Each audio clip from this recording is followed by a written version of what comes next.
औज़ुबिल्लाहि मिनश्शैतानिर्रजीम बिस्मिल्लाहिर्रहमानिर्रहीम। Dear students, अस्सलामु अलैकुम वरहमतुल्लाह। आज हमने एक्सरसाइज 6.2 को शुरू करना है। एक्सरसाइज 6.2 और इस एक्सरसाइज के अंदर जो हम डिस्कस करेंगे वो एक टॉपिक है जिसे हम बोलते हैं अरिथमेटिक सीक्वेंस। Arithmetic sequence. आज के लेक्चर में हम एक तो इसको प्रॉपरली समझेंगे भी कि अरिथमेटिक सीक्वेंस कौन सी होती है, और दूसरा हम इसमें ये बात देखेंगे कि हमारे पास इसका फार्मूला क्या है, इसकी टर्म्स कैसे फाइंड आउट करेंगे, ये सारी चीज़ें हम इसके अंदर डिस्कस करेंगे। तो अरिथमेटिक सीक्वेंस को अरिथमेटिक प्रोग्रेशन भी बोलते हैं, इसी वजह से आपकी बुक में इसको AP से भी जाहिर किया गया है।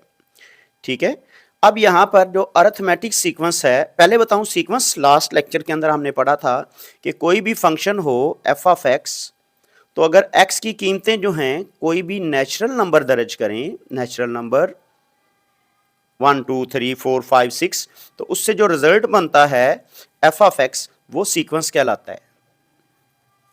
आज हमने सीक्वेंस की फिर कई कंडीशंस थी। मिसाल के तौर पर मैं लिखता हूँ एक फंक्शन है मेरे पास f ऑफ x, और इस f ऑफ x को मैं लिख देता हूँ x स्क्वायर। तो अब इससे जो सीक्वेंस बनती है 1 दर्ज करने से 1, फिर 2 सब्स्टिट्यूट करने से 4, 3 सब्स्टिट्यूट करने से 9, और 4 सब्स्टिट्यूट करने से 16, और 5 सब्स्टिट्यूट करने से 25 अप टू सो ऑन बनता है। लेकिन अगर आप देखें तो मैं एक और सीक्वेंस लिखता हूं f of x which is equal to, मैं लिख देता हूं जी 2x प्लस 7। तो अब अगर इसमें मैं x की वैल्यू 1 सब्स्टिट्यूट करूं, दर्ज करूं, तो 2 इंटू 1 2 और प्लस 7 कितना बन जाएगा जी 9। ये पहली रकम 9 बन रही है।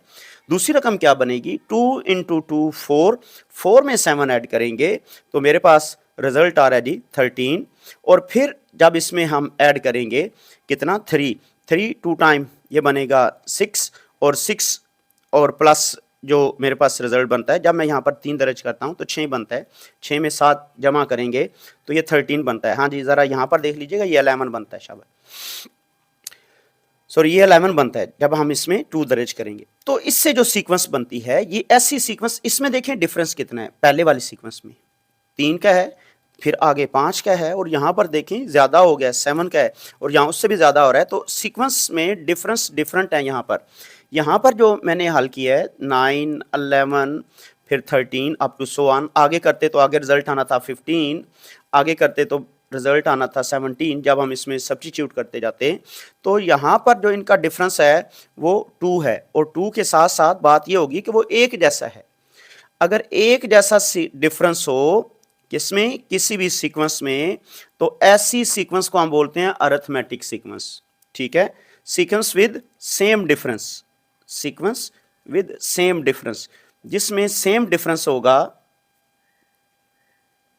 Same difference sequence is called arithmetic sequence. अब अरिथमेटिक सीक्वेंस को हम लोग हल कैसे करेंगे, तो उसके लिए मेरे पास सबसे पहली बात मैं फर्ज करता हूं, सपोज करते हैं we have a number a, उस नंबर में नई टर्म लेने के लिए इसको मैं क्या लेता हूं a1 यानी पहली टर्म। तो दूसरी टर्म कैसे होगी, या तो हम a प्लस डी करेंगे या a माइनस डी करेंगे, d फॉर डिफरेंस, नंबर का डिफरेंस, और फिर a2 एक दफ़ा और डिफरेंस इसमें ऐड करना पड़ेगा a प्लस डी और a प्लस डी। तो जब हम इसमें a3 सब्स्टिट्यूट करते हैं तो ये बनेगा a प्लस डी तो पहले मौजूद है, और एक और डी ऐड करेंगे।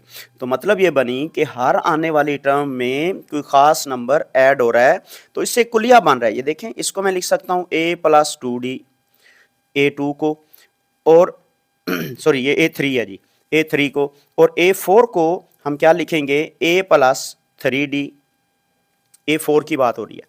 तो अगर a5 लिखेंगे तो ये वाला बन जाएगा a प्लस 4d इसके मुताबिक, और अगर a6 लिखेंगे तो इसका मतलब बन जाएगा a प्लस 5d, एक और d ऐड हो गया। तो इस हिसाब से जो मेरे पास इसका जनरल टर्म बनेगी वो मैं यहाँ लिखने लगा हूँ, और वही आज का हमारा इस लेक्चर में ये कुलिया होगा an is equal to A plus N minus one into D. तो दैट इज द फॉर्मूला जिससे हम अरिथमेटिक सीक्वेंस का nth टर्म, बल्कि कोई भी टर्म जो है वो फाइंड आउट कर सकते हैं।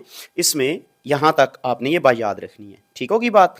अब इसमें देखें, मैं दोबारा से थोड़ा सा ओवरव्यू आपको सिखाता जाऊं कि अरिथमेटिक सीक्वेंस एक ऐसी सीक्वेंस होगी जिसमें जो डिफरेंस होंगे वो क्या होंगे, सेम होंगे। देखें 9 है, फिर 11 है, फिर 13 है, फिर 15 है, प्लस 17 है, इसी तरह ये सो ऑन। ये सारी की सारी टर्म्स कौन सी हैं जी, ये ऐसी टर्म्स हैं जिनमें डिफरेंस सेम है। तो इस वजह से जो ये सीक्वेंस होगी ये क्या कहलाएगी, अरिथमेटिक सीक्वेंस। अब इनमें खास बात क्या है कि इसमें डिफरेंस सेम है, ठीक है। तो देखें, मैं फर्ज करता हूं कि कोई एक रकम है a, that is the first term, इस वजह से मैंने इसको a1 कह दिया। a2 that is the second term, a plus D, और a3 that is the third term, that is a plus 2d, और a4 that is the fourth term, तो a प्लस 3d, और फिफ्थ टर्म a प्लस जो है अपना 5d, a plus 4d, और यहाँ a six term a plus 5d।